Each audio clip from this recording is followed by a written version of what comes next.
안녕하세요. 안녕하세요.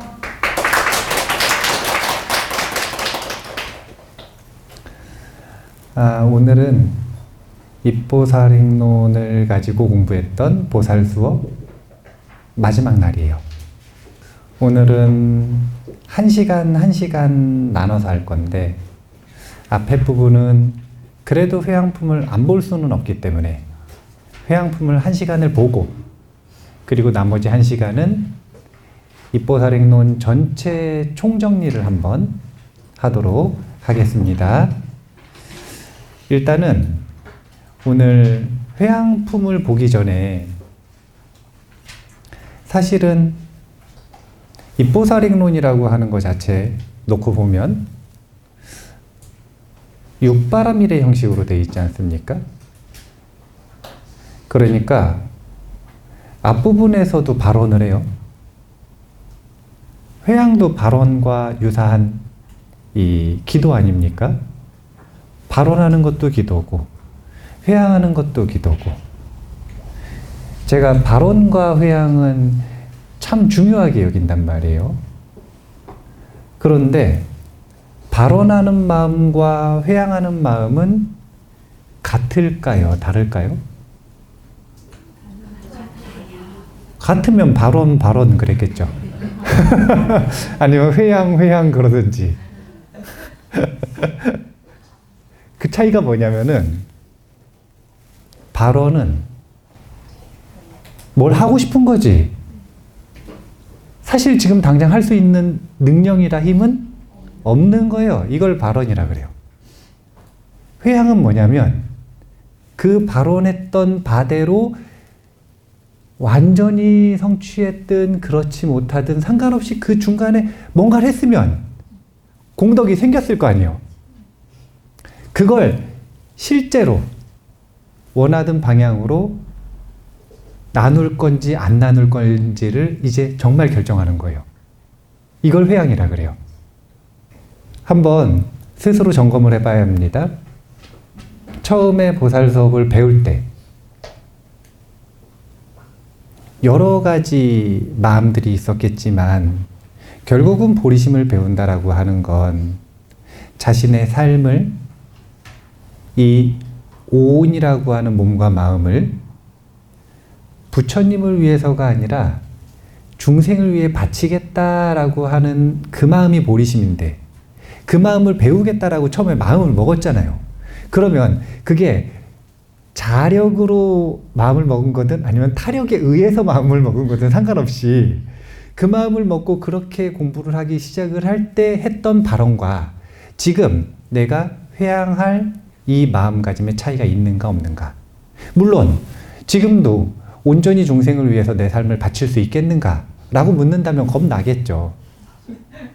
나도 겁나는데 뭘 하라고 할 줄 알고, 아니 당신이 할 수 있을 만큼 바쳐라 이러면은 할 수 있겠는데, 그게 아니라 온전히, 이런 말은 참 무서운 말 아닙니까? 그러니까 당연히 부담스럽고 무섭고 이런 마음이 있겠지만, 그런데 처음과 달라진 그 중생에게 나의 공덕을 회양할 수 있는 공덕이 생겼는지, 그래도 이전보다 기꺼이 회양할 수 있겠는지, 처음 먹었었던 마음과 지금이 달라지지 않았는지, 오늘 그런 자기 마음의 점검을 꼭 한번 해보시면 좋겠다, 이 말씀을 드리고 회양품 공부를 시작하도록 하겠습니다. 제가 중간에 한번 설명을 했었던 내용인데요. 사람들이 그럽니다. 뭐라 그러냐면은 수행하고 공부하고 정진하고 기도해야 된다 그러면 뭐라 그러시냐면 본인은 만사가 수행이래요. 만사가 수행이 되려면 두 가지 조건이 필요하거든요. 둘 중에 하나는 최소한 해야 만사가 수행이라. 첫 번째는 진짜 만사가 수행인 분들이 있어요. 최소한의 기준이 뭐냐면 아라한이 아니라 사티빠따나라고 하는 마음의 경계예요. 사티빠따나는 깨어있음이 확립되어 있는 경계예요. 깨어있음이 확립되어 있다라고 하는 건 일상 속에서 살아갈 때, 잠잘 때, 꿈꿀 때 24시간 동안 본인이 전혀 노력하지 않아도 자연스럽게 사띠가 깨어 있는 거예요. 이렇게 되면 만사가 수행입니다. 근데 이건 어렵죠. 알아내는 것도 어렵지만 이것도 어려워요. 그러면 두 번째, 우리에게 보다 현실적인 만사를 수행으로 만드는 방법은 뭔가? 발원과 회양이에요. 그래서 오늘 회양품을 공부해야겠다고 생각을 했어요. 원래 회양품 넘어가려고 그랬는데 그냥 읽어보시면 돼요 이러려고 했는데, 발원과 회양이라고 하는 이 두 가지 마음을 쓸 줄 알아야 돼요. 어떤 경험을 합니다. 자, 설거지를 해요. 제가 설거지를 평생 할 설거지를 행자 때 다 했는데 행자 때 설거지를 하면은 진짜 재밌었어요. 저는 설거지만큼 몰입이 잘 되는 게 없더라고요. 단순 노동이 전 그래 좋더라고요. 이제 아침에 일어나가지고 대중들 아침 드실 수 있도록 준비를 합니다. 그리고 나서 이제 해인사는 평상시에 한 200분 정도 공양을 하시거든요. 그러면은 그거 준비해드리고 나서 다 드시고 나면 이제 마무리를 행자들이 다 해야 돼요. 그러면은 이제 통이 있어, 통. 설거지 통이 큰 다라이 하나, 둘, 세 개가 있어요. 그래가지고 여기는 비눗물이 있고 여기서 한번 슬쩍 헹군 다음에 여기서 마무리로 헹구고 그리고서 넘기는 거예요. 그런데 거기는 수세미도 달라. 수세미를 그냥 이렇게 문지르는 게 아니라 이렇게 동그랗게 만들어요. 이렇게. 그래가지고 식판이 딱 있으면 식판을 잡고 여기다가 돌려요. 이렇게 쫙 돌려. 이 비눗물을 돌려가지고 물기를 다 닦아내는 거예요. 그러면 제가 그거를 1개월 하는 동안은 낯설어가지고 잘 못했고, 그 다음 1개월 동안은 익숙해지고, 그 다음에 남은 2, 3개월 동안 능숙해지기 위해서 끊임없이 고민을 하면서 어떻게 하면 이걸 최적화하고 가장 빠르게 하면서 가장 깨끗하게 할까? 그것에 몰입해가지고 엄청 노력을 했거든요. 이렇게 설거지를 수행으로 만드는 게 어떤 거예요? 발원과 회양이에요? 아니면은 깨어있음의 질이 좋아지는 거예요? 네, 근데 그거 말고도 발원과 회양으로 하는 방법이 있다는 거예요. 두 가지를 동시에 예를 들어보려고 그러는 건데 어느 순간 안 거예요. 그게 뭐예요? 뭘 알았냐면은 처음에는 낯설 때는 진짜 하기 싫은 거예요. 이거 내가 왜 해야 되나? 내가 공부하러 출가했는데, 수행하러 출가했는데 설거지만 종일 시키고 이거를 해야 되나 말해야 되나 그랬는데, 스님들이 오셔가지고 항상 행자들한테 해주시는 법문 중에 주제 중에 하나가 뭐냐면, 행자 때 이 사부대중에게 이 봉사한 공덕으로 평생 먹을 창고가 생긴다, 그 얘기를 자꾸 하시더라고요. 절대 안 들려요. 처음에는 나 일 시키려고 그런다. 그런데 한 달쯤 지나고 나니까 마음이 조금씩 바뀌는 거예요. 아, 내가 지금 이 설거지를 하는 게 내가 평생 먹을 곡간을 만드는 일이구나. 근데 그렇게 마음이 바뀌기 시작하니까 시작하기 전에 발언하는 마음이 생기더라고요. 그리고 끝나고 나면 회양하는 마음이 생겨요. 발언하는 것은 내가 지금 이 설거지를 하거나 이 청소를 하거나 아니면 이 운동을 하거나 아니면 이 공부를 하거나 아니면 이 식사를 하거나 아니면 이 누워서 쉬거나, 그게 어떤 경험이든 상관없이 보살은 그 경험을 왜 하나요? 중생을 구제하기 위해서. 이걸 잊지 않는 것이 보리심을 지키는 거예요. 발언. 그리고 나서 그 중간에 이 경험에 몰입해서 공덕이 생겼다면 이 공덕은 어디에 회양해야 돼요? 중생을 위해 회양하겠다 라고 시작과 끝에 우리 일상 언어에서 보면은 기도문을 붙이는 거, 그 기도문이 마음속에서 1초든 10초든 그 마음을 가지고 일을 시작하고 회양하는 것. 이렇게 모든 경험에 발언과 회양을 붙이면 만사가 수행이 되는 것이다. 이게 가장 쉽게 만사를 수행으로 만드는 방법입니다. 시작할 때 우리가 했었던 발언이 있는데요. 잘 유지되고 증장됐는지 꼭 보셔야 돼요. 그리고 이제 회양품을 읽을 건데 진짜로 회양할 건지 말 건지도 한번 생각해 보셔야 되는 거예요. 자, 한번 회양품 시간 되는 만큼 보겠습니다. 제가 목차별로 좀 나눴는데요. 다 안 읽을 거고요. 목차별로 그냥 한 2개송 정도씩만 시간 나는 대로 보도록 하겠습니다. 일단 회양품에서 첫 번째는 전체적인 회양이라 그러죠. 자, 총 회양입니다. 한번 같이 읽어볼게요. 제가 보살의 수행법에 대한 이 책을 지어 쌓은 공덕으로 모든 중생들이 부처님처럼 깨어있는 삶을 살게 하소서. 혹시 이런 비슷한 문장 보신 적 없으세요? 1장에 있지 않나요? 1장에? 여기 보면은 1장 세 번째 개송 같이 한번 읽어볼까요?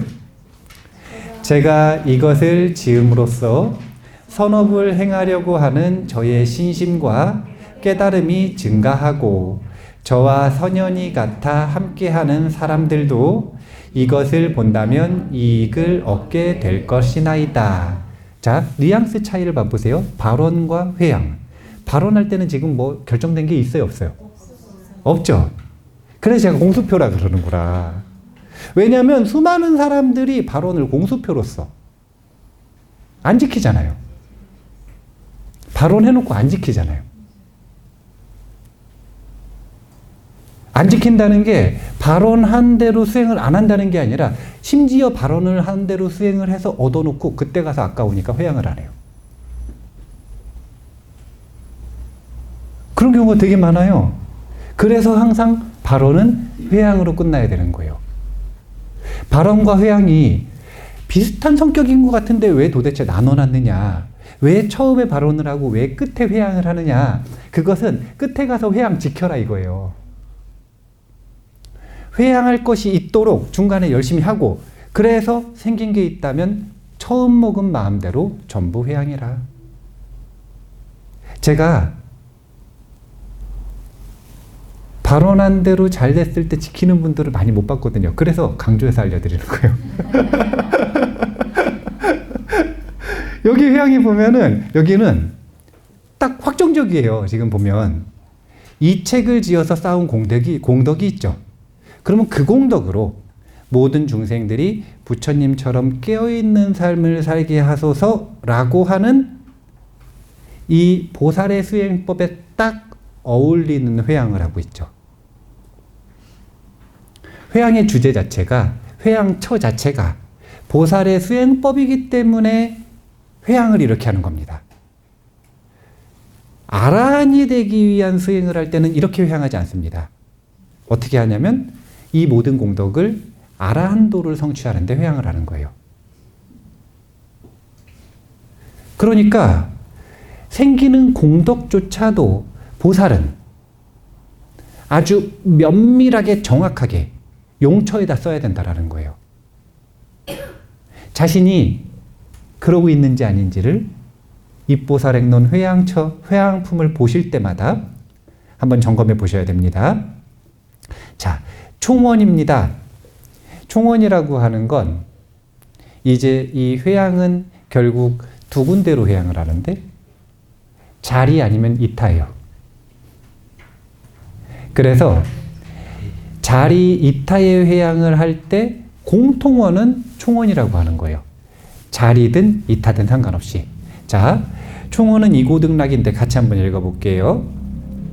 어디에서나 몸과 마음으로 고통받는 이들이 모두 저의 공덕의 힘으로 한량없는 기쁨과 행복을 얻게 하소서.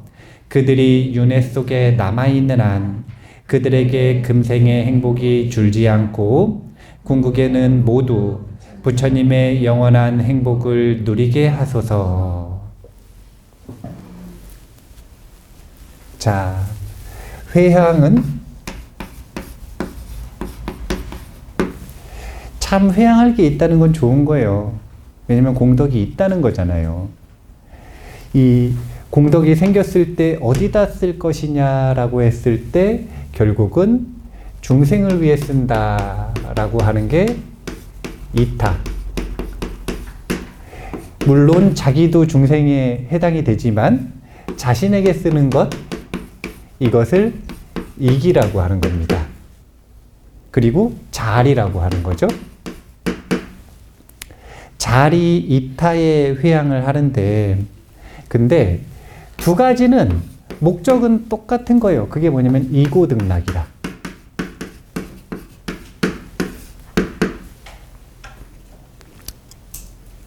천수경 속에도 회향을 하는 부분이 있는데 그 회향을 하는 부분이 어딘지 기억이 나세요?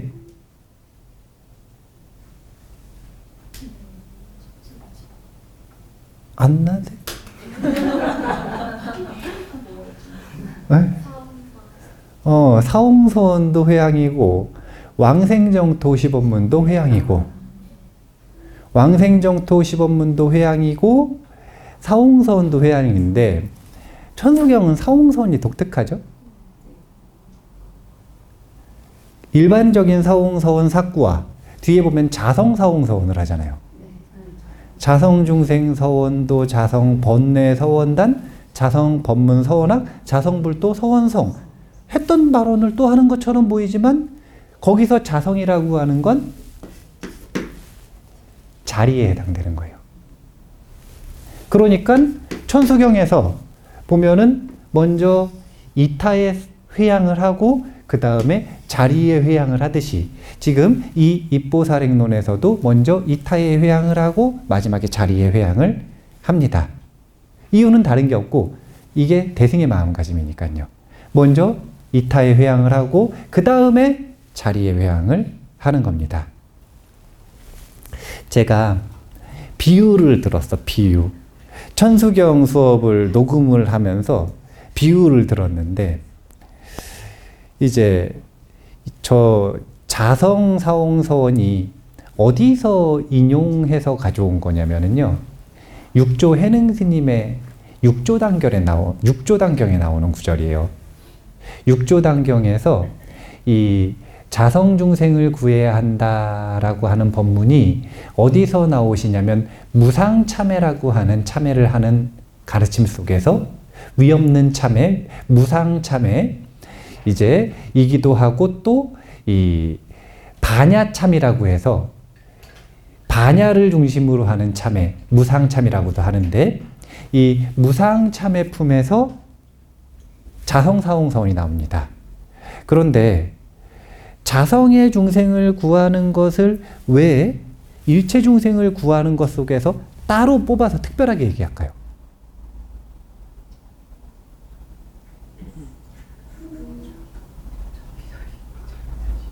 내가 특별하니까요.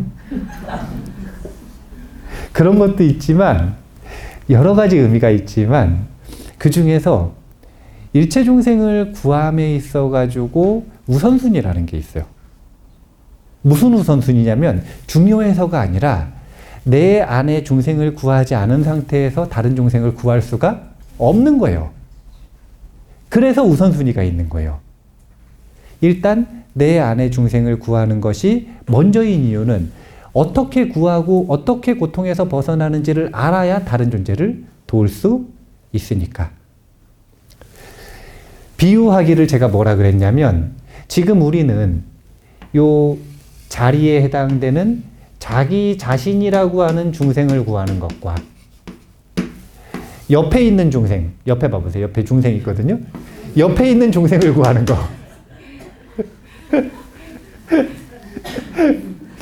이 두 가지가 차별이 있나요, 없나요? 있죠. 있죠. 근데 그 구하는 과정은 차별이 없습니다. 중생을 구하는 과정이라고 하는 건 무명은 어두움이잖아요. 반야지혜는 밝음이거든요. 밝아지는 거예요, 그냥. 그럼 밝아지면 어떻게 되냐면 그 밝아지는 건 나와 남을 구분하지 않고 구합니다. 밝게 만들죠. 우리가 회양을 한다라고 이야기를 했을 때 이 회양을 한다라는 건 그래서 뭘 회양하는 거냐면 공덕을 회양하는데 이것이 유의공덕이든 무의공덕이든 공덕이 수승해지면 그러면 그 수승해진 공덕은 나와 남을 방향 없이 구할 수가 있는 거예요. 그래서 사람마다 성향이 있잖아요. 저는 INTP. 예, 저는 ENTP라고 자꾸 말하고 싶은데 그건 죽음이라 그러더라고요. 현실과 전혀 다른 죽음이라고. 그러면 I의 유형은 적극적으로 사람들을 만나가지고 그 사람을 막 돕고 구하고 이런 게 쉬울까요? 아니면 자성 중생을 구해서 다른 중생을 구하는 게 쉬울까요? 이것도 성격 유형하고 비슷한 거라. 외향성을 가지고 있는 사람은 자기를 구하는 것보다 뭐가 더 쉽냐면 다른 사람을 돕는 게 또 더 쉬울 수도 있어요. 그러니까 이 두 가지는 차별이 없다라는 걸 아셔야 되는 거예요. 그냥 공덕을 짓는 건 공덕을 짓는 것이고 그것을 가지고 회양을 하는 것은 차별 없이 회양이 되더라. 나를 구하든 남을 구하든 한 길이라는 거예요. 한 길. 그게 뭐냐면 밝아지면 되는 거예요. 그래서 지금까지 우리가 원보리심을 일으켜서 반야바라미를 수행한 것까지 전부 다 뭐가 해당이 되는 거냐면 마음이 밝아지는 길을 공부한 거예요.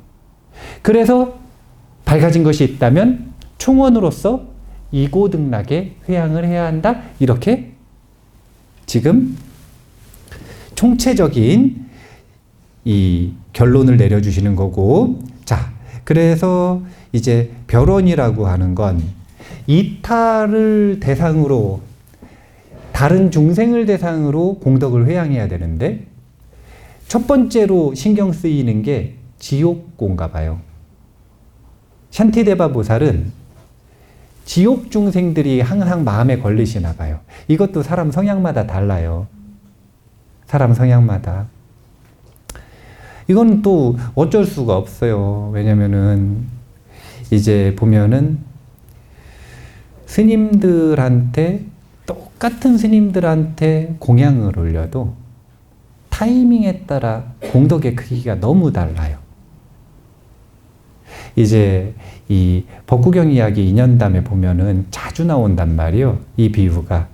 어떤 비유가 나오냐면은 이 멸진정에 드셨다가 바로 출정하셨을 때 첫 번째 공양이 그렇게 공덕이 크대요. 그러니까 수많은 천신들이 경쟁을 하고 어떻게든 본인이 공양을 올리고 싶어가지고 애를 씁니다. 근데 예를 들면 사리불존자 같은 분들은 그 첫 번째 공양의 기회를 가난한 사람에게 줄까요? 부자에게 줄까요? 아니면 차별 없이 인연 닿는 분에게 줄까요?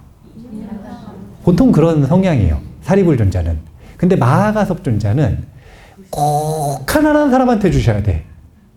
그래서 대부분 극빈자들을 대상으로 이 공덕을 주시려고 노력을 하시거든요. 신경을 좀 쓰세요.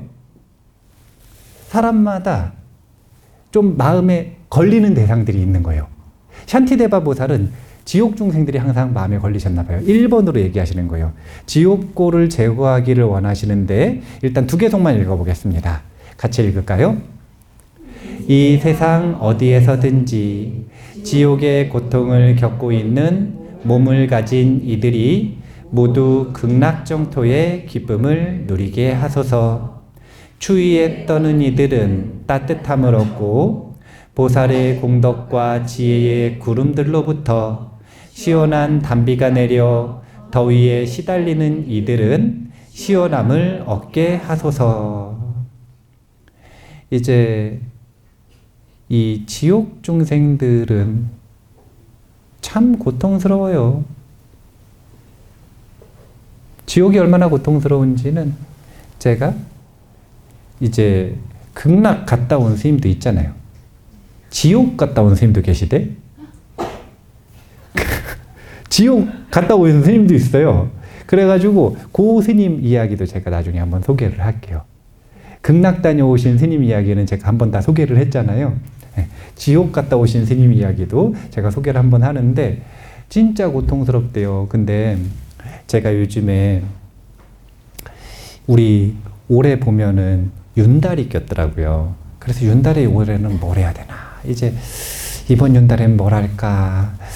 이제 하다가 이번 윤달에 맞춰가지고는 정진을 하면서 이제 윤달에 맞춰가지고 죽음 수업 시리즈를 좀 뭔가 하면 좋겠다 그런 생각이 있어가지고 컨텐츠를 막 열심히 만드는데 그 죽음 수업 시리즈를 만들 때 그 죽음에서 갔다 돌아오신 분들 뭐라 그러더라? 아, 델록 이야기. 그 델록 이야기를 소개를 한단 말이에요. 사람이 죽어요. 그러면은 이제 윤회가 끝난 분들이 있을 거 아니에요. 보통 아라한들이 윤회가 끝나시죠. 그러면은 아라한이나 또는 이제 독과를 좀 증득하신 아나함 정도 되시는 분들, 이런 분들은 돌아가시면 곧바로 본인이 갈 곳으로 가실까요? 아니면은 지옥 좀 이렇게 돌아보고 가실까요? 아니라니까. 아니라니까요. 자비심이 없으신 게 아니라 그런 방식으로 발언하지 않고 수행하신 거예요. 회양처 자체가 독과를 증득하기 위해 수행을 하시는 분들은 회양이, 공덕 회양이 중생 회양이 아니라 항상 독과를 증득하는 것, 이 진리를 증득하는 것에 맞춰서 회양을 하신단 말이에요. 그런 흐름이라고 하는 게 있기 때문에 돌아가시면 곧바로 딱 하면 윤회가 끝났거나 아니면 아나함들 같은 경우에는 천상에 한번 갔다가 거기서 아라한 되시니까 그곳에 곧바로 태어나시거나. 그런데 대승보살들은 대부분 지옥을 꼭 돌고 가세요. 구경하는 게 아니라 항상 지옥을 돌고 가시면서 뭐라고 얘기하시냐면 살아생전에 내 이름을 한 번이라도 들었거나 내 모양을 한 번이라도 본 이들은 날 따라와도 된다. 그러면 따라가요. 딱 돌아가신 다음에 그 다음 생이 만약에 있다면 그 다음 생을 받기 전까지 어떤 경험들을 하시는가의 모습이 있죠. 이게 바로 대승과 대승 아님의 눈에 보이는 차이인 거예요. 눈에 보이는 차이. 가장 눈에 띄는 차이. 지옥을 항상 돌아다니십니다. 이런 발언들을 통해서 회양을 하고 수행을 하셨기 때문에 지옥 중생을 구할 수가 있는 거예요.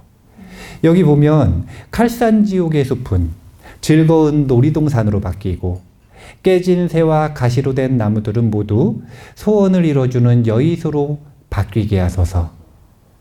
이런 게 이루어지는 거예요. 그분이 돌아가셨을 때.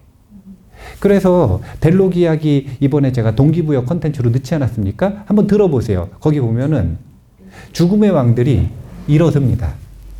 재판 멈추고. 재판을 하다가 대승수행을 열심히 하신 분들 있잖아요. 이분들이 오시면 일어서요. 그리고 고개 숙이고 있습니다. 마음껏 데려가시라고.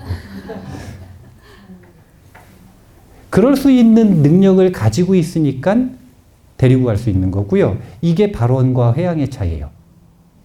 이해하시겠어요? 발언은 그러고 싶다는 거고 회양은 그럴 수 있다는 거예요. 발언과 회양은 엄청난 차이인 거예요. 발언은 사고 싶다는 거고 회양은 살 수 있는 힘이 있는 거예요, 이제. 자, 지옥 중생부터 이렇게 회양을 하죠. 그 다음에는 이제 아기와 축생에 대한 회양을 합니다. 자, 아기와 축생은 마음에 별로 안 걸리시나 봐. 2개송밖에 안 하셨어요. 한번 같이 읽어보겠습니다. 잡아먹힐까봐 움츠리며 떨고 있는 모든 축생들이 두려움에서 해방되게 하시고 굶주린 아귀 귀신들은 북구루주에 사는 이들처럼 행복해지게 하소서. 관세음보살의 자비로운 손에서 흘러나오는 감로의 물줄기로 아귀들이 굶주린 배를 채우고 목욕하며 항상 상쾌하고 청량함을 얻게 하소서. 지옥 중생을 구하는 내용이 긴 이유는 지옥 중생의 마음에 있는 그 번뇌 속에 아기와 축생의 마음이 있어요.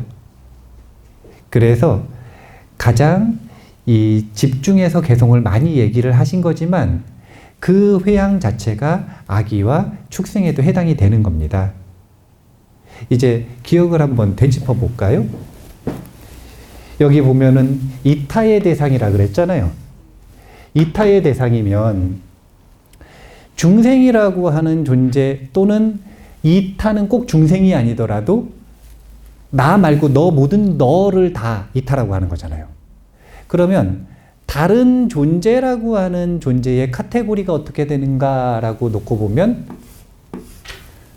범부와 성인이 있겠죠? 범부는 몇 가지가 있어요? 6가지. 육도 범부라 그러죠.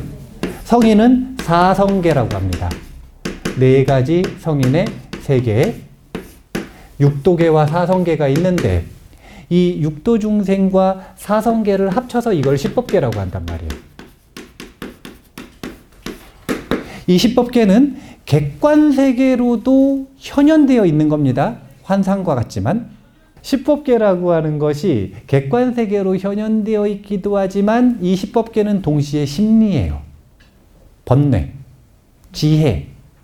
이 주관세계와 객관세계가 서로 상응하기 때문에 자신의 주관세계를 보면 자신이 현재 십법계에 어디에 속해 있는지를 알 수가 있고 죽은 다음에 어디 갈지를 알 수 있어요. 자신의 마음을 솔직하게 보시란 말이에요. 제가 오늘 강연을 하나 들었는데 정신과 의사 선생님이 강연을 하시는데 정신과 의사 선생님이 이렇게 얘기를 하시더라고요. 뭐라 그러냐면 사람들은 우리들은 생각보다 정말 별로다. 이걸 인정하고 시작하는 것과 이걸 숨기려고 하는 건 정신의 건강에서 엄청난 차이가 있다는 거예요. 수행은 항상 솔직해야 됩니다. 자기 자신에게. 자신의 마음이 어떤지를 솔직하게 보는 거예요. 번뇌나 나쁜 마음들을 숨기고 보는 게 아니라 무조건 억누르는 게 아니라 자기 마음에서 그런 나쁜 마음들이 일어나는 걸 솔직하게 봐야 해결할 수가 있는 거예요. 숨기면 절대 해결을 못해요. 자, 지옥, 아귀, 축생, 아수라 있다 그랬죠? 자, 이 중에서 아귀는 어떤 마음을 특징으로 한다고요? 탐심, 탐욕. 자, 탐욕과 욕구는 다르다는 거 아시죠? 제가 이 탐욕과 욕구를 잘 설명하지 않습니까? 제가 이거는 아주 명쾌하게 설명을 하거든요. 어떻게 아시고 요 탐욕과 욕구에 대해서 이 얼마나 욕심을 내도 되는지에 대해서 그 원고를 써달라고 원고 청탁이 왔는데 제가 그 원고 청탁할 때 알려드렸었던 그 기준을 그대로 쓸 거예요. 그게 뭐냐면 인과율에 맞는 욕구는 탐욕이라 그랬나요? 아니라 그랬나요? 아니라 그랬죠. 탐욕은 딱 하나, 도둑놈 심보. 인과에 전혀 맞지 않는 욕구를 가지고 있는 것, 이것을 탐욕이라고 하는 거예요. 탐욕은 다른 게 아니라 없는데 비싼 걸 가지고 싶거나 수행은 안 했는데 깨닫고 싶거나 공부는 안 했는데 서울대를 가고 싶거나 운동은 안 했는데 건강해지고 싶거나 이런 모든 마음이 전부 다 탐욕이라 그러는 거예요. 그래서 부처님은 절대로 욕구를 부정하신 적이 없다. 욕구를 부정하신 적이 없다. 오히려 성취하기 위해서는 욕구를 강력하게 가져야 되고 써야 된다라고 얘기하시는 분이에요. 그것이 탐욕으로 가면 안 될 뿐이지. 이렇게 탐욕으로 간 존재들을 악이라 그러는 거예요. 살아생전에도 악이 같아요. 못생겨진다는 게 아니라, 배가 불뚝 나온다는 게 아니라 항상 목이 타요. 목이 타는 갈증을 느껴요. 심리에서. 그런 존재를 아기 같은 마음이라 그러고 그렇게 살면 아기가 되는 거예요. 아수라는 특징이 뭐라 그랬죠? 분노라 그랬죠? 아수라 같은 사람이 딱 끼면 분위기가 이상해져. 하하 호호 좋다가 아수라 한 명이 딱 끼면 분위기가 급격하게 안 좋아집니다. 아수라. 축생은 어리석어요. 그리고 어리석기 때문에 항상 두려워. 항상 두렵고 쓸데없이 걱정이 많고 아무 현실도 되지 않는 걸 가지고 막 두려워하고, 이게 다 뭐냐면 어리석어서 그러는 거예요. 축생. 자, 제가 이걸 왜 했냐면은, 그래서 왜 지옥계를 저렇게 신경을 썼는가. 지옥은 탐진치 종합 선물 세트다. 탐진치가 다 많아. 우선순위를 정할 수가 없는 거예요. 1등, 2등, 3등을 정할 수가 없어요. 그냥 골고루 다 많아요. 이런 분들이 지옥에 가는 것이다. 삶이 지옥 같고, 그 지옥 같은 삶은 이 탐진치를 해결하기 전에는 계속되는 거예요. 그래서 죽음 이후에도 지옥에 가는 거예요. 그래서 이 탐진치를 전체적으로 잘 해결하는 회양을 하면 사실은 아기 축생 아수라는 해결을 하신 거예요. 그래서 한마디만 언급하시는 거고 아수라는 아예 언급을 안 하세요. 아수라는 언급도 안 하세요. 왜냐면 아수라는 천신이요. 아수라는 그래봬도 천신이에요. 천상의 영광을 누립니다. 다만 맨날 싸워야 돼서 그렇지. 아수라는 언급도 안 했습니다. 이유는 다른 게 없어요. 천신들이에요. 자, 인천에 회양하는 거 한번 보겠습니다. 세 구절만 읽어볼까요? 앞 못 보는 이들이 앞을 보고 소리 못 듣는 이들이 소리를 듣게 하시며 출산이 가까운 여의들이 마야대비 왕비처럼 고통 없이 분만하게 하소서. 옷이 없는 이들은 옷을 얻고 굶주린 이들은 배불리 먹고 목마른 이들은 깨끗하고 감미로운 마실 것을 마시게 하소서. 가난한 이들은 재물을 얻고 슬픔에 젖어 있는 이들은 기쁨을 얻으며 절망에 빠져 있는 이들은 희망을 되찾게 하소서. 인천, 인간과 천상에 대한 회양인데요. 이 부분은 지옥 중생이나 아기 중생들과 다르게 사실은 이런 관점에서 봐야 돼요. 앞 못 보는 이들을 앞을 보게 우리가 할 수는 없겠죠. 하지만 옷이 없는 이들에게 옷을 얻게는 할 수 있나요, 없나요? 그럴 마음이 있는지 없는지. 찾아가서 온 세계에 옷 없는 사람들을 계속 찾아다니면서 옷을 줄 필요는 없겠지만 수행을 해야 되는데, 자성중생을 구해야 되는데 이게 우선순위인 사람들이 있잖아요. 그게 나쁘지 않다 이거예요. 그 자성중생을 구함으로써 일체중생을 구하고 싶어서 그렇게 하는 거니까. 그런데 수행을 하다가 옷 없는 이를 만났어요. 누가 나에게 옷을 좀 달래요. 그러면 기꺼이, 기쁘게, 또는 억지로라도 줄 마음이 있는가 없는가. 줄 수 있는데. 그런 마음가짐이 조금이라도 생겼다면 입보살행론을 잘 공부한 거예요. 굶주린 이들은 배불리 먹고 굶주린 이들이 먹을 것을 좀 달라 그러면 주실 거예요, 안 주실 거예요? 주실 거예요? 네. 지금 이거는 일단 발언이잖아요. 진짜 그 순간이 왔을 때 주는지 안 주는지를 보면 아, 내가 보리심에 좀 물들었구나, 아닌가를 판단할 수 있는 거예요. 내 스스로 아, 제가 좀 사람 됐어요. 제가 좀 보살 됐어요. 그거는 그냥 발언이고, 실제 이렇게 시험 문제가 딱 닥쳤을 때 이때 자기 자신을 점검해 볼 수 있는 겁니다. 목마른 이들은 깨끗하고 감미로운 마실 것을 선물할 수 있는지 없는지, 가난한 이들에게 조금이라도 재물을 베풀 수 있는지 없는지, 슬픔에 젖어 있는 이들에게 기쁨을 줄 수 있는지 없는지, 절망에 빠져 있는 이들에게 내 시간을 투자해서 그들을 위로할 수 있는지 없는지, 이런 마음가짐을 점검해 보셔야 합니다. 우리가 발언할 때 그리고 회양할 때 보면 보통 그걸 기도한다 그러잖아요. 그런데 부처님 당시의 수행자들은 그런 기도를 했을까요? 안 했을까요? 안 했어요.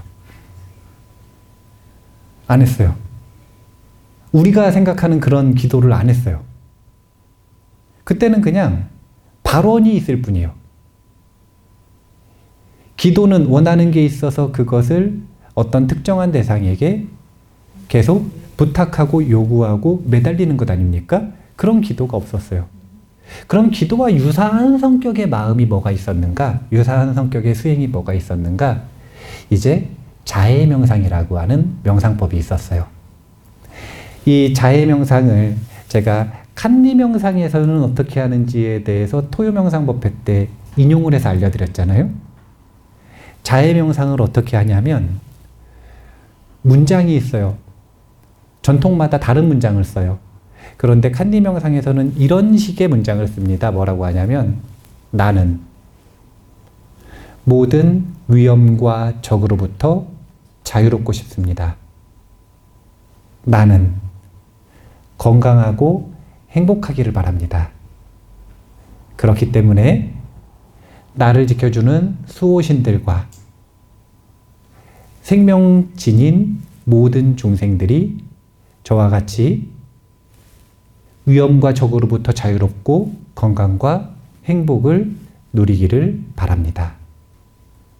이 마음을 자해명상에서는 동서남북 감방과 상하에 보내는 거예요.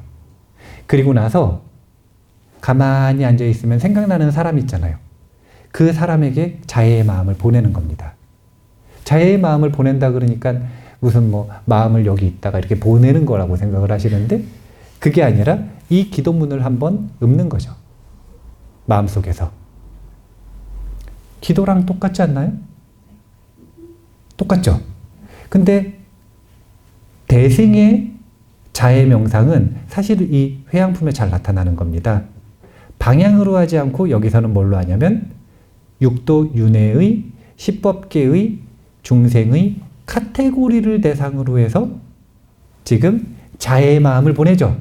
그리고 그 마음이 카테고리가 대상이 딱 결정되고 나면은 공통의 문장을 쓰는 게 아니라 그 존재에게 필요한 것들이 있잖아요.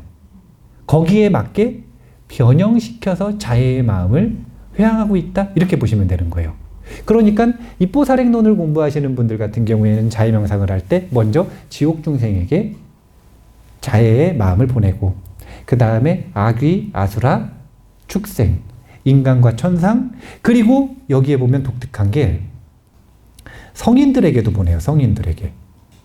그래서 이 구하는 것이 원만해지기를 원한다. 이거는 이제 고통에서 벗어나는 것을 육도 중생들에게 회양한 것이고 그 다음에는 그들이 이고뿐만이 아니라 등락, 즐거움을 얻기를 이번에는 발언하고 회양하는 건데 한번 같이 읽어볼게요. 여가가 없는 이들은 여가를 얻고 지혜와 신심과 자비심을 갖추고서 바른 생업에 종사하며 살아있는 동안 항상 엉념하며 깨어있게 하소서. 누구나 허공처럼 무한한 재물을 향수함에 부족함이 없고 마음대로 즐기면서 남들을 해치거나 미워하지 않게 하소서. 기품이 없는 이들은 위대한 힘으로 빛나게 하시고 고생으로 몸이 상한 이들은 아름답고 원만한 몸을 갖게 하소서. 일반적으로 존재들이, 사람들이 구하고 원하는 것들을 충족시킬 수 있도록 내 공덕을 회양하겠다라는 마음가짐을 갖는 겁니다. 자, 이 부분은 한번 읽어보겠습니다. 보리회양인데요. 10-32번 같이 읽어볼게요. 언제나 보리심과 멀어지지 않고 항상 보살의 길을 걸으며 부처님의 완전한 가호를 받아 마군의 업을 모두 버리게 하소서. 이제 이게 보통 수행자들이 하는 독과를 향한, 진리를 향한, 수행을 향한 발언을 보리발언, 보리회양이라고 이야기하는 겁니다. 자, 이것을 지금 중생을 향해 발언을 하는 것처럼 했지만 그래도 카테고리가 다른 것이다. 카테고리가 다른 것이다. 제가 이 카테고리를 왜 설명을 하는지는 지금 시간이 거의 다 됐는데 마무리를 하기 전에 질문을 하기 위해서 카테고리를 설명을 하는 거예요. 카테고리를 잘 기억하셔야 됩니다. 자, 요번에는 정토를 회양하는데 정토회양이라고 하는 건 뭐냐면 모든 보살의 수행 방법이자 의무인 정토 장엄에 대한 이야기예요. 자, 같이 한번 읽어보겠습니다. 모든 중생들이 빠짐없이 무량한 장수를 누리며 언제나 행복하게 살면서 죽음이란 말조차 듣지 않게 하소서. 이 세상 모든 곳이 여의수 정원으로 바뀌어 부처님과 보살님들의 감미로운 가르침의 소리가 시방에 가득 울려 퍼지게 하소서. 온 대지가 청정하여 큰 돌이나 절벽 등도 하나 없이 손바닥처럼 평평하고 청금석처럼 매끈하게 하소서. 이런 정토를 장엄하겠다는 겁니다. 샨티데바 보살이 그리는 본인의 구상하고 있는 정토예요. 이런 정토를 장엄해서 중생을 초대해서 그 정토에서 중생을 구하겠다라는 것입니다. 지금 회양처가 좀 몇 가지가 나왔어요. 그 다음에 부처님에 대한 것도 있지만 출세간의 성자도 있지만 요거 말고 이제 자리에 대한 것까지만 한번 보겠습니다. 이 문장은 다 읽을게요. 아무래도 자기 자신을 위한 회양이 제일 중요하니까 한번 읽어보겠습니다. 저 역시 문수사리보살의 가피로 환희지를 얻을 때까지 모든 생에서 언제나 바르게 엉념하며 출리심을 가지게 하소서. 항상 검소하게 살며 검소하게 먹고 모든 내생 동안 고요한 곳 적정처에 머물면서 제 수행의 목표를 이룰 원만한 조건을 얻게 하소서.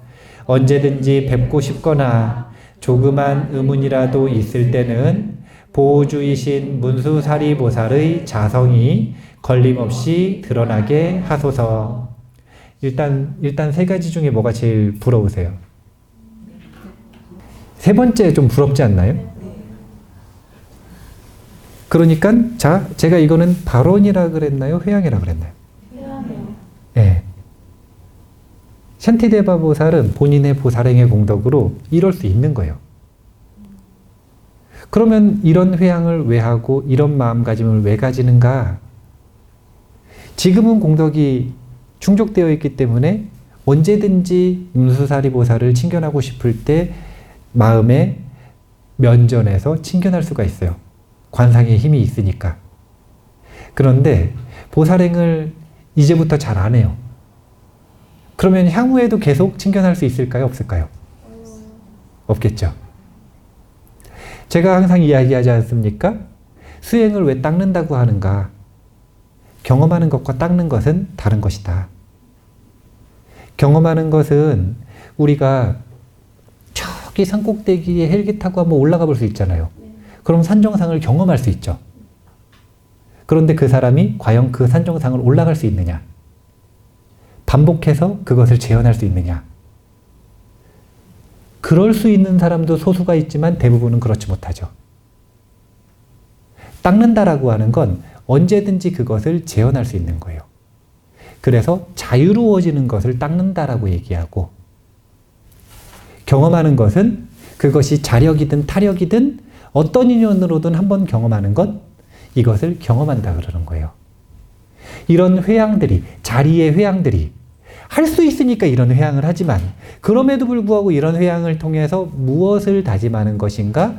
앞으로도 지속적으로 이 문수사리보살의 자성을 걸림없이 챙겨낼 수 있는 이 상황을 유지하고 지속하기 위해 내가 수행을 계속하겠다 라는 마음가짐을 우리가 가져야 된다는 거예요. 그렇지 않으면 탐욕이 될 수 있는 겁니다. 그래서 나중에 예를 들어가지고 샨티데바 보살이 타락했어. 예를 들어가지고요. 그래가지고 샨티데바 보살이 타락을 해가지고 제자들 불러놓고 이러는 거야. 내가 옛날에 말이야 문수사리 보살을 칭견했는데, 이런 걸 뭐라 그러냐면 꼰대라 그러죠. 지금 못하니까 옛날 얘기를 자꾸 하는 거잖아요. 지금 이런 자리의 회양들은 잘 생각을 하셔야 됩니다. 이걸 바라는 게 아니에요. 이걸 할 수 있는 거예요, 지금. 근데 앞으로도 계속 할 수 있도록 수행을 다짐하는 마음가짐이 있다. 참 시간이 아쉽네요. 자, 이것만 정리하고 대상을 보겠습니다. 제가 시간과 돈과 공덕은 항상 유사관계로 놓고 설명을 하는 경향이 있어요. 왜 그러냐면 부처님 당시에는 덕본주의라고 그랬어요. 덕본주의. 사람들이 부자보다 누구를 더 존중하냐면 수행자를 더 존중하는 문화가 있었어요. 그래서 그걸 뭐라 그러냐면 덕본주의. 덕, 공덕과 복덕이 근본이 되는 사회가 부처님 당시 사회인 거예요. 그런데 지금 사회는 자본주의. 이건 뭐냐면 돈, 자산이 근본이 되는 사회인 거예요. 돈과 공덕 중에 뭐가 더 중요하다는 거예요. 지금은 돈이 더 중요하고 예전에는 공덕을 더 중요시 여겼다는 거예요. 그래서 공덕이라고 하는 것은 뭐라고 생각을 하셔야 되냐면 지금 입장에, 자본주의 입장에서는 돈이라고 생각을 하셔야 되는 거예요. 돈보다 귀한가 아닌가는 나중에 일단 차지하고, 그거 말고 최소한 공덕을 돈하고는 똑같이 생각할 수 있을 만큼 공덕을 중요시 여겨야 된다. 이게 첫걸음이라. 그리고 나중에 본인의 사상을, 가치관을 자본주의에서 덕본주의로 옮겨가려면 이제 그때는 돈보다 공덕이 더 귀해져야 되는 거죠. 자, 이 이야기를 왜 묻냐면, 제가 자주 묻죠. 뭘 묻냐면 시간과 돈의 관계에 대해서 자주 묻습니다. 이렇게 물어보죠. 돈을 벌기 위해 시간을 파는가 아니면 시간을 벌기 위해 돈을 파는가. 이것에 따라 자신의 가치관이 결정되는 거예요. 시간이 금보다 귀하신가요? 솔직히.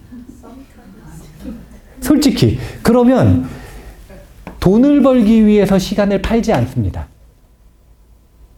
반대로 하죠. 자신의 시간을 벌기 위해서 돈을 팔아요. 돈을 지불해서 남의 시간을 삽니다. 똑같아요. 돈과 공덕의 관계도. 자신의 가치관을 저울질해보는 건데요. 똑같아요. 그게 뭐냐면 공덕을 위해서 돈을 지불하는 사람이 있고요. 돈을 위해서 공덕을 포기하는 사람이 있어요. 오늘 회양이잖아요. 그래서 두 가지를 위해서 묻는 거예요. 수행을 하시는 동안 지금 입보살행론을 1년을 공부했는데 1년을 공부하는 동안 가치관이 바뀌었는가 안 바뀌었는가를 스스로 점검해 보시면 좋겠어요. 그리고 두 번째는 시간도 지불하는 거고 돈도 지불하는 것도 공덕도 지불하는 거예요. 이 지불한다라는 개념에서 회양을 설명하고 싶어서. 우리가 1년 동안 공부하면서 돈 벌었어요? 공부하는 것 때문에? 그건 아니잖아요. 그러면 공부하는 것 때문에 시간을 벌었어요? 아니죠. 뭐만 벌었냐면 공덕을 벌었잖아요. 근데 이 공덕을 회양한다라고 하는 마음가짐을 가지고 있을 때 이게 진짜 돈이라고 생각을 했을 때 내가 이 입보살행론을 공부하면서 이 돈이라고 하는 자산이라고 하는 귀한 무엇인가를 벌었다고 생각을 했을 때 그거를 정말로 지옥 중생을 위해서 회양할 건지 준다는 뜻이거든요. 악의 축생을 위해서 회양할 건지 아니면 인간 천상을 위해서 회양할 건지 아니면 나는 아직까지는 솔직히 중생을 위해서 회양하는 것보다는 보리심을 위해서 회양하고 내 수행을 위해서 회양하는 건 할 수 있겠다든지 아니면 나는 이것도 모르겠고 일단 내가 좀 안전하고 건강하고 행복하고 여기다가 회양을 할 건지 이 어디다가 공덕을 쓸 건지를 결정하는 걸 회양이라고 한다는 거예요. 회양이라고 하는 것은 단순하게 내 공덕이 있는데 내 공덕은 요만큼인데 저 사람도 주고 이 사람도 주고 이 사람도 줄 수 있는 게 아니라 돈하고 똑같기 때문에 내 공덕의 총량은 정해져 있어요. 그럼 그 중에서 내가 우선순위를 가지고 어디다가 회양할 건지를 결정을 해야 되는 거예요. 내가 돈이 이만큼 있는데 이것도 사고 싶고 저것도 사고 싶고 저것도 사고 싶어요. 근데 셋 중에서 사실은 하나도 못 살 돈이라. 그런데 셋 다 사고 싶어가지고 아무것도 결정을 못해요. 그러면 살 수 있어요, 없어요? 네, 그런 돈은 흩어져. 모으면 되는 거 아닌가요? 아니에요. 딱 결정하면 그때부터 모을 수 있는데 그렇지 않으면 흩어져 버려요. 뭐 물론 그런 방법도 있죠. 내가 부족한 걸 알아서 셋 다 살 때까지 모으겠다. 이런 결정도 있겠죠. 그거는 셋 다 선택한 거잖아요. 분명한 건 그 용처를 선택을 했잖아요. 근데 그 속에서도 우선순위를 결정할 거 아니에요. 그것처럼 우리는 만사를 수행으로 만들고 싶다 이거예요. 그래서 앞에는 발언하고 뒤에는 회양하는 습관을 만들 건데 이 회양을 할 때 도대체 뭘 하는 건지를 알려드리는 거예요. 내가 어떤 경험이든 이 경험이 일상적인 경험이었든 누가 봐도 선한 행동이었든 누가 봐도 하기 어려운 수행을 했든 상관없이 거기서 생긴 공덕이 있다면 모든 곳을 우선순위로 어디다 회양할 것인가. 이 마음을 솔직하게 봐야 된다. 솔직하게 봐야 된다. 그래서 제가 탈출구를 알려드린 거 아닙니까? 왜 자성중생서원도 자성번뇌서원단, 자성법문서원학, 자성불도서원성을 예로 들었겠어요? 왜 천수경의 회양을 예로 들었겠어요? 나는 지금 당장 정말로 내 가지는 공덕 하나도 없이 중생을 위해서 줄 수 있는지, 그게 아니면 내 중생을 구하는 게 먼저인지, 이것을 자기 마음을 청정하게 비춰봐야, 그래야 본인이 어디에 회양할지 결정할 수 있고, 그리고 정말로 회양할 수가 있게 되는 거예요. 이거는 일종의, 제가 항상 시간에 대한 것도 자주 강조하고 그 다음에 공덕, 기도 공덕에 대한 회양도 자주 강조하는데 이게 바로 수행자의 경제학이에요. 우리가 돈, 자산에 대한 경제를 배우듯이 시간에 대해서 배우는 것도 경제학이고요. 공덕에 대해서 배우는 것도 경제학이에요. 똑같아요, 원리가. 왜 그러냐면 돈과 자산을 형성하고 만들고 쓰고 하는 것들이 이걸 가지고 흉내낸 거거든요. 이걸 참고해서 만든 게 이 경제학이거든요. 그래서 원본이 이 공덕에 대한 것이에요. 업에 대한 것. 공덕이 생겼다면 회양해야 됩니다. 일단 회양할 마음이 있는지 없는지, 그리고 솔직하게 어디다 회양할 건지 분명하게 결정하셔야 돼요. 다만 자신에게 회양하더라도 내 이기심을 위해서 회양해야겠어요? 아니면 내가 보리를 향해 나아갈 수 있도록 내 중생을 구제하고 내 마음의 번뇌를 해결하고 내 마음 속에 법문을 배우고 그래서 내 마음의 불성을 완성하고 이것을 위해 회양해야겠어요.